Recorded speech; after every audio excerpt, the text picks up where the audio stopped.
বাংলাদেশ বেতার, বিটিভি ও জাতীয় সংসদের নিয়মিত কারি হযরতুল আল্লাম কারি মাওলানা গোলাম মোস্তফা দামাত বারাকাতুহু। আমি হযরতকে তার তেলাওয়াত করার জন্য বিনীতভাবে অনুরোধ করছি।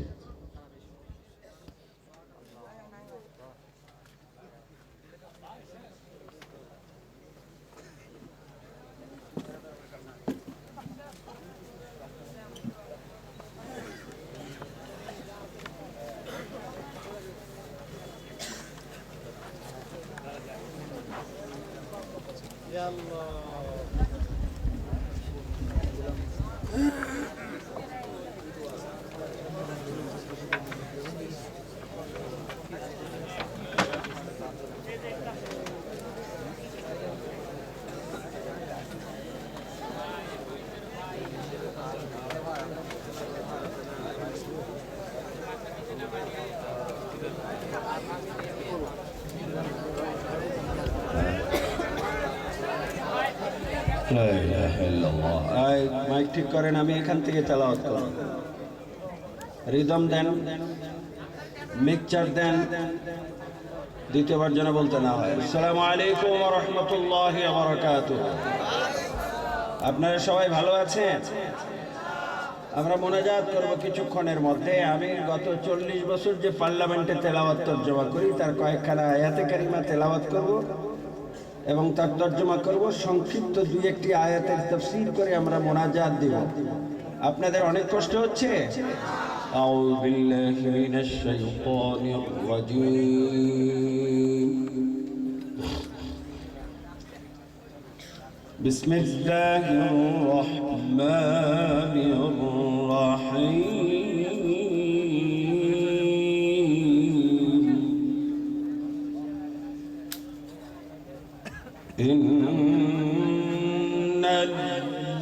ইন্নাল্লাযীনা ক্বালু রাব্বুনা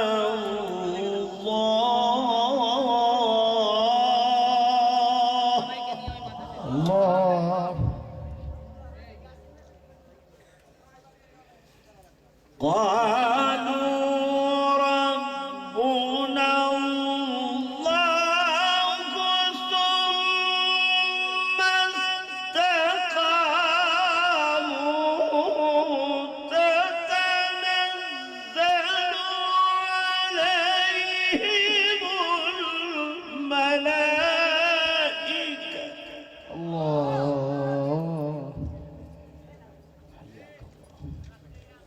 تتنزل عليهم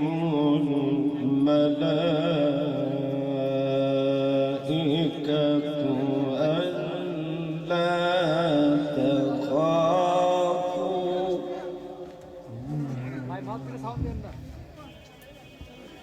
ألا تخافوا ولا تحزنوا وأبشروا بالجنة التي كنتم توعدون।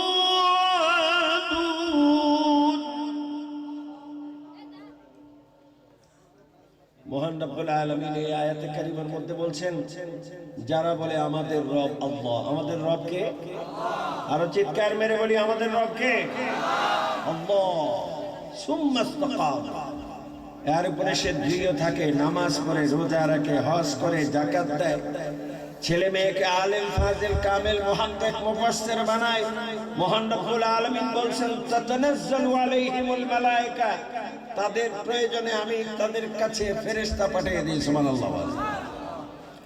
ফেরেশতারা এসে বলতে থাকে, আল্লাহ তাখাফু ওয়ালা তাহজানু وأبشروا بالجنة التي كنتم توعدون। ও আল্লাহর বান্দা, রাসূলের উম্মত, তুমি যেহেতু মহান রব্বুল আলামিনের উপরে ঈমান এনেছো, বিশ্ব নবীকে তোমার রাহবার হিসেবে মেনেছো, তোমার কোনো ভয় নাই, চিন্তা নাই। কোরআনে কারীমের মধ্যে যেই বেহেশতের ঘোষণা আসছে, আমরা ফেরেশতারা তোমাকে গার্ড অফ অনার দিয়ে বেহেশতের দুয়ার পর্যন্ত নিয়ে যাব। সুবহানাল্লাহ। আমরা কোরআনকে মেনে বেহেশতের দুয়ার পর্যন্ত কারা কারা যেতে চায় হাত তুলে নারে তাকবীর, নারে তাকবীর। মহান রব্বুল আলামিন অন্য আয়াতে বলছেন, ওয়ালা তাকুলু লিমান ইয়াকতালু ফী সাবিলিল্লাহ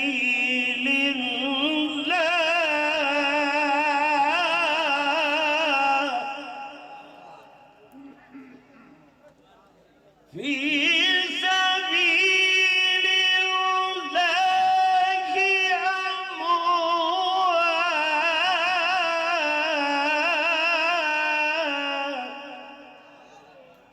بل أحياء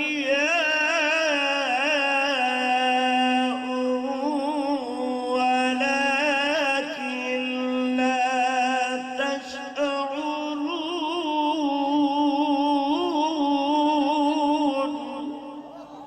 মহান রব্বুল আলামিন বলছেন, যারা আল্লাহর রাস্তায় চলতে চলতে মারা যায় তোমরা তাদেরকে মৃত বলো, আমি আল্লাহ বলছি তারা জীবিত। আল্লাহ কি বলছেন? জীবিত, কিন্তু তোমরা তা উপলব্ধি করো না। হযরতে বেলাল ইন্তেকাল করে গেছে ফরিদপুরের মসজিদে, সিরাজগঞ্জের মসজিদে, বগুড়া, চিটাগাং, পটুয়াখালীর মসজিদে মসজিদে হযরতে বেলালের নাম আছে না নাই? কিন্তু আবু জাহেল, আবু লাহাব, উতবা, সাইবা কোরআনের শত্রু ছিল। কিয়ামত পর্যন্ত তাদের নাম ঘৃণার সাথে মসজিদে মসজিদে আলোচনা হবে। কথা ঠিক না বেটি? আজকে বন্ধুরা আমার, মহান রব্বুল আলামিন বলছেন তোমরা কোরআনের উপরে চলবে, কোরআনের উপরে থাকবে। যদি তোমরা কোরআনের উপরে চলো, কোরআনের উপরে তোমরা থাকো, আমি রব্বুল আলামিন তোমাদের কাছে চলে আসবো। সুবহানাল্লাহ। আল্লাহ এখন আমাদের একদম কাছে, এবং আল্লাহ রাব্বুল আলামিন আপনার আমার কাছে থাকলে আমাদের কোনো ভয় নাই। কথা ঠিক কিনা? মহান রাব্বুল আলামিন সূরা বাকারার মধ্যে বলছেন, ওয়া ইযা সাআলাকা ইবাদি আন্নী ফাইন্নী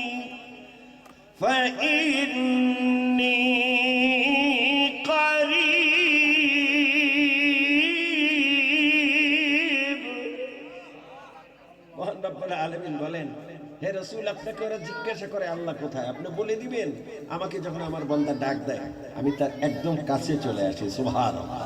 অতএব আল্লাহকে সকাল বিকাল আমাদের ডাকার দরকার আছে না নাই? সে আল্লাহকে কোরআন তেলাওয়াতের মাধ্যমে, সকাল বিকাল জিকিরের মাধ্যমে আমরা আল্লাহর সান্নিধ্য লাভ করব, নৈকট্য লাভ করব।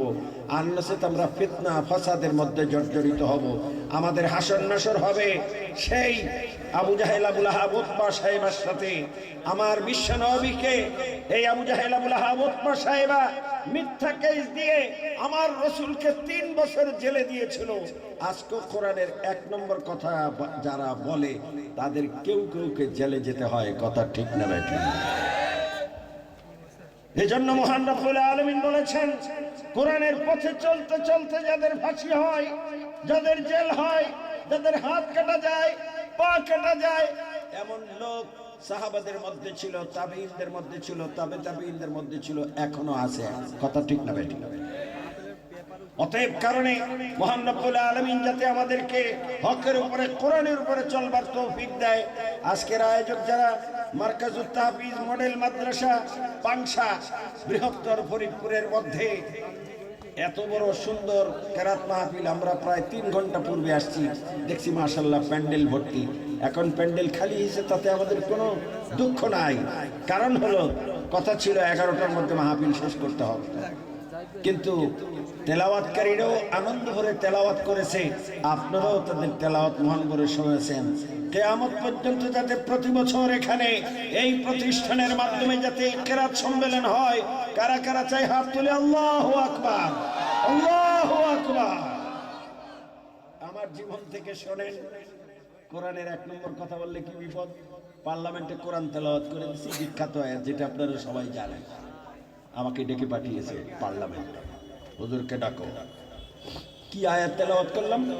কুলিল্লাহুম্মা মালিকাল মুলকি তুতিল মুলকা মান তাশা।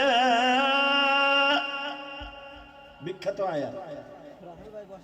তেলাওয়াত তরজমা করার পরে বলে ডাকো, বলে আপনার নামে কমপ্লেন আছে। কি কমপ্লেন? বলে আপনি কোরআন শরীফের আয়াত বাইসে বাইসে পার্লামেন্টে তেলাওয়াত করেন। কোরআন শরীফের আয়াত বাসা আর অবাসা আছে। কোরআনে কারীমের আয়াতগুলো কার? আল্লাহর। আল্লাহর কোন আয়াতকে ছোট বড় করে দেখা যাওয়ার কোনো সুযোগ নাই। কথা ঠিক না বেঠে? আমি বললাম যে দেখেন এই আয়াত তো বিখ্যাত আয়াত। বলে অর্থ বলেন। অর্থ কি? সার্বভৌমত্বের মালিক আমি আল্লাহ, যাকে ইচ্ছা ক্ষমতায় বসাই, যাকে ইচ্ছা ক্ষমতা থেকে নামিয়ে দেই, যাকে ইচ্ছা সম্মান দান করি, যাকে ইচ্ছা বেইজ্জত করে দেই। এগুলি কথা ঠিক না ঠিক? এই সার্বভৌমত্ব, এই জমিন আসমানের মালিক কে? এই আয়াতে এই কথার মধ্যে বলা হয়েছে। এটা কি সংসদে পড়া কি গুনাহ? তাহলে আপনারা ডাকলেন কেন? তার মানে হলো জাতীয় সংসদে কোরআন এবং হাদিস সম্পর্কে যারা ওয়াকিবহাল তাদের সংখ্যা বাড়াতে হবে। তাইলে একমাত্র কোরআনের ব্যাপারে কেউ কোনো আপত্তি তুলবে না। কথা ঠিক না বেঠে? আপনারা কিছুদিন যাবত দেখেছেন আমাদের ছোট্ট ছোট্ট শিশুমণিরা যখন স্কুলে যায়, ক্লাস 6, 7, 8 এর বইয়ের মধ্যে আমাদেরকে বানর বলা হয়েছে। আমরা কি বানরের জন্ম না মানুষের জন্ম? অতএব আমাদের কোরআন হাদিস সম্পর্কে যখন আমরা ওয়াকিবহাল হব, আমরা এই সমস্ত শিক্ষা নীতি থেকে আমাদেরকে ফিরাতে পারবো। আর নসেত মনে রাখতে হবে, ফেরাউন যখন খোদাই দাবি করার পরিকল্পনা করে তখন তার প্রধানমন্ত্রী হামানকে দিয়ে বলেছিল শিক্ষা ব্যবস্থাকে ভেঙে চুরমার করে দাও, 200 বছর পর্যন্ত কেউ কোনো স্কুল কলেজে যেতে পারবে না। যখন সমাজের সব লোক বোকাচণ্ডী হলো, তারপরে সে খোদাই দাবি করলো। ওই রকম নমুনা দেখা যাচ্ছে আমাদেরকে ইসলাম থেকে সরাইতে চায়। অতএব আমাদেরকে কোরআন হাদিসের পক্ষে থাকতে হবে। কারা কারা কোরআন হাদিসের পক্ষে থেকে আমরা ঈমান নিয়ে কবরে যেতে চাই? হাত তুলে আল্লাহু আকবার। এই সপ্তাহের একটি কথা বলেই আমার বক্তব্য শেষ করব, কারণ রাত 12টা পার হয়ে গেছে, তাহাজ্জুদের সময়। জি, ওই তো রাত 12টা পার হয়ে গেছে, যতই তো বলছি। আমি কি বলছি নাকি 3টা বাজে?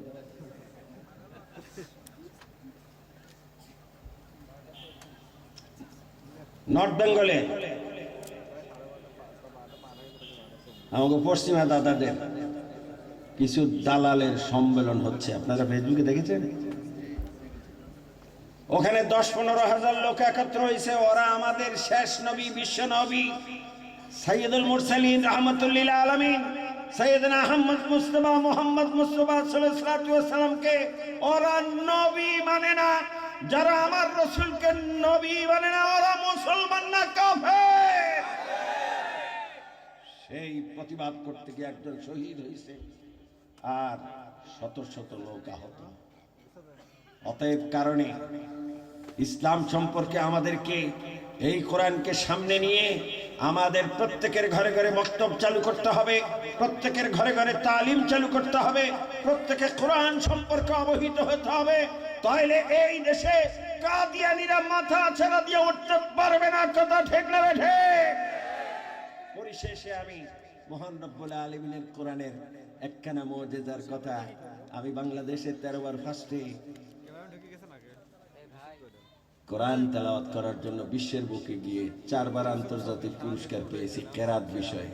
এত সংখ্যক কেরাত বিষয়ে পুরস্কার কেউ পায়নি। সেই সুবাদেই আমি পার্লামেন্টে কোরআন তেলাওয়াত করি। আপনাদের কোন রাজনৈতিক দলের লেজুর নয় আমি। এই কোরআন তেলাওয়াত করে আজকে যারা এই গাছে বসা হাফেজ জাকারিয়া কয়েক কোটি টাকা পেয়েছে কোরআন তেলাওয়াত করে, সুবহানাল্লাহ বলেন জোরে।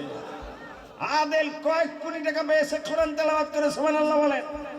আর আমরা যারা ক্ষুদ্র মৌলবী টানটুন দেই, 70 বছর বয়স, 71-এ পড়বে আগামী 10 তারিখ। মহান রব্বুল আলামিন এই কোরআনের মুজিজা কত বড় বলছে। কোরআনকে যে শক্ত করে ধরলো, আমি আমার কুদরতি হাত দিয়ে তাকে ধরলাম। তাকে আমি ইচ্ছা করলে একেবারে বেহেশতের উচ্চ চূড়ায় উঠাতে পারি। সুবহানাল্লাহ। আমাদের উস্তাদ, আমার তিনজন উস্তাদ, একজন হইল, দুইজন বাংলাদেশি, একজন বিদেশি। কারি আব্দুল বাসেদ আসছিলেন 1966 সাল, 1964 সাল, 1966 সালে। আমি তখন কামরুল মাদ্রাসায় আতাউল্লাহ হাফিজি আমার হামসবকি, একসাথে আমরা লেখাপড়া করেছি। আতাউল্লাহ ভাইকে বললাম যে ভাই, বাইতুল মোকাররম মসজিদে নাকি বিশ্বের শ্রেষ্ঠ কারি আব্দুল বাসেদ তেলাওয়াত করবে, চলো। কাব্বার অনুমতি না নিয়ে যাওয়া যাবে না। আমি বললাম আমি পালাইয়া হলেও যাবো কোরআন তেলাওয়াত শোনার জন্য। মিশর থেকে কারি আসছে, কোরআন তেলাওয়াত শুনতে গেলাম। কারি আব্দুল বাসেদ তেলাওয়াত শোনার পরে কারি ওবায়দুল হুজুরের সাথে পরিচয়। আমি তো ছোট। কারি ওবায়দুল সাহেব বললেন, তোমরা কারা কারা কারি আব্দুল বাসেদকে তেলাওয়াত শোনাবা? আমি হাত তুললাম, আরো দুই তিনজনে হাত তুললো। কারি হাবিবুর রহমান সাহেব হুজুর, তারপরে কারি আবুল হাশেম সাহেব, সাবা আশারার কারি ছিলেন। আমরা হোটেল কুরবানিতে গেলাম তেলাওয়াত শোনানোর জন্য। তেলাওয়াত শুনাইলাম, সূরা 3 শুনাইলাম। কারি আব্দুল বাসেদকে আমাদের উস্তাদ কারি ওবায়দুল সাহেব হুজুর বললেন যে হযরত, আপনি যে এরকম 50 সেকেন্ড শ্বাস রাখতে পারেন, কিভাবে সম্ভব? যে আমাদের পক্ষে তো লা ইউমকিন, অসম্ভব। বলে ওবায়দুল্লাহ তুমি কি খাও? বলে আমি তো পান্তা ভাত মরিচ দিয়া হইলে 2 প্লেট 3 প্লেট খেয়ে ফেলি। বিশ্বের শ্রেষ্ঠ কারি বলতেছে ওবায়দুল্লাহ, আমি প্রতিদিন 5টা মুরগি আর 5টা কবুতরের স্যুপ খাই, আর 20-25 খান পাতলা রুটি খাই, ফল খাই 5 কেজি। সুবহানাল্লাহ।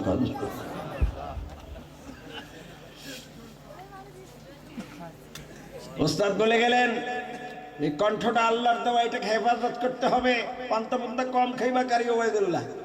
আমি তখন ছোট্ট, কথাটি মনে রেখেছি। এই যে 71 বয়সেও এখনো গলা একটু একটু বাজে। 15,000 মুরগির স্যুপ খাইছি, 15,000। ওই যে কারি আব্দুল বাসেদ বলে গেছে, এইটুকু ওয়াজ করার জন্য কিন্তু মাইকে এতক্ষণ আমি আছি তা নয়। সেই কারি আব্দুল বাসেদ আরব দেশে গিয়ে সূরা ইউসুফ তেলাওয়াত করেছিলেন। এক তেলাওয়াতে পুরস্কার পেয়েছিলেন 200 কোটি টাকা। সুবহানাল্লাহ বলেন জোরে। এই হলো কোরআন। কোরআনের মধ্যে রব্বুল আলামিন বলেছেন, ওয়া ইয়ারযুকহু মিন হাইসু লা ইয়াহতাসিব, আমি যাকে ইচ্ছা করি বেগাইরে হিসাব দেই, হিসাব করে দিশা পাবে না।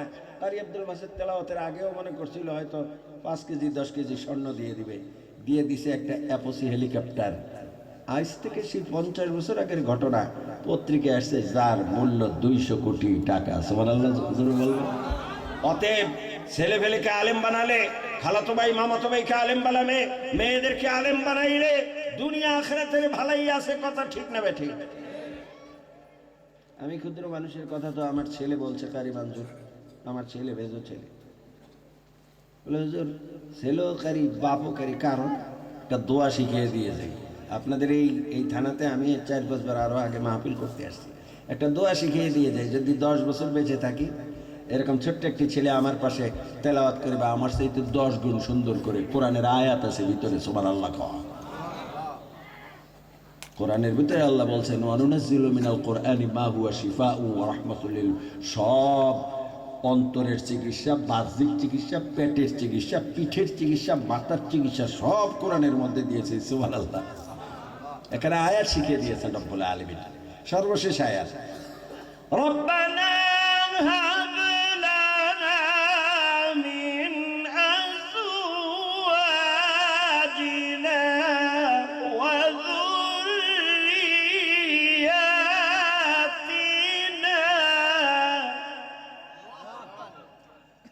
ওয়া যুররিয়াতিনা কুররাতা আয়ুনিন ওয়াজআলনা লিল মুত্তাকিনা ইমামা।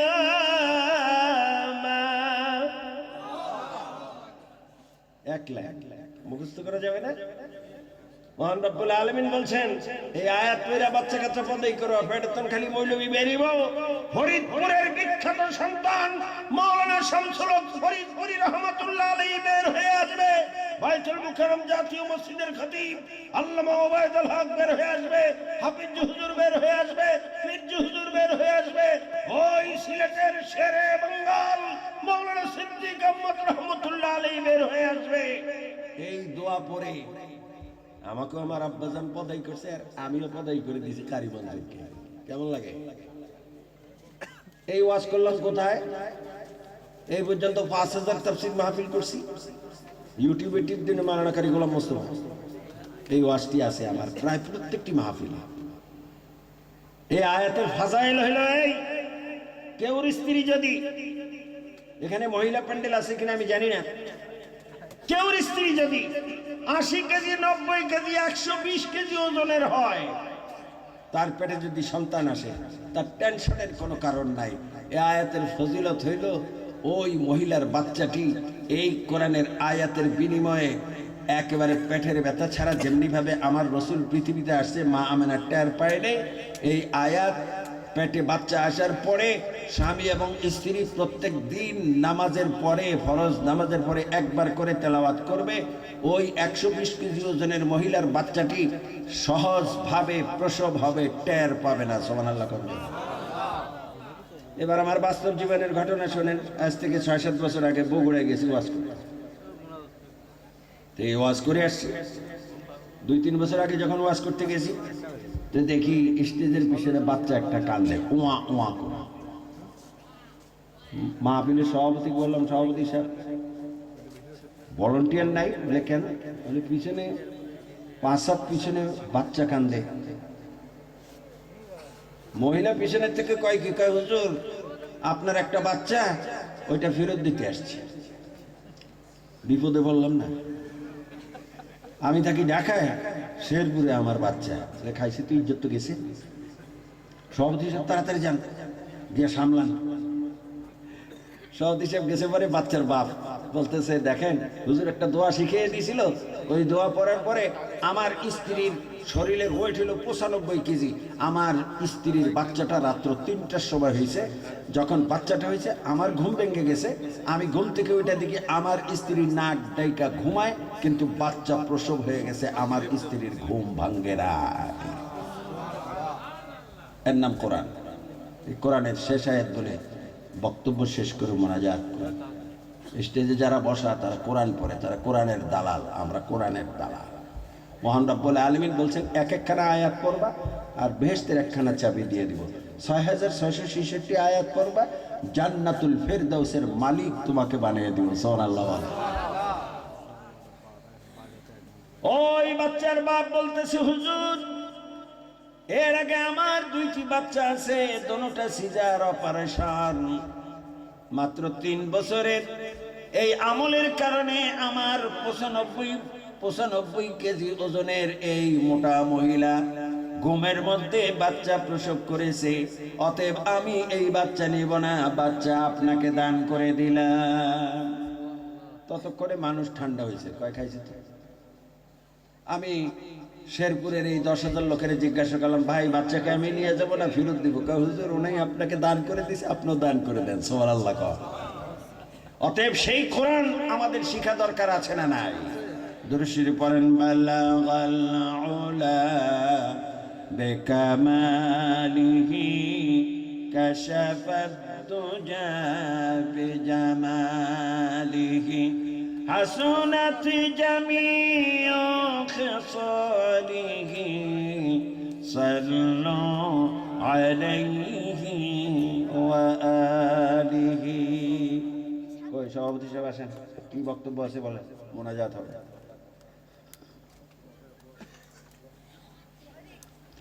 মোনাজাত হচ্ছে, বসতে পারলে ভালো হয়, আর কেউ যদি দাঁড়িয়ে মোনাজাত করতে চান বসেন, তবে বসলে ভালো হয়। আল্লাহুম্মা আমিন। সকলে হাত তুলুন, আল্লাহুম্মা আমিন। মাইকের আওয়াজ যতদূর পর্যন্ত যায়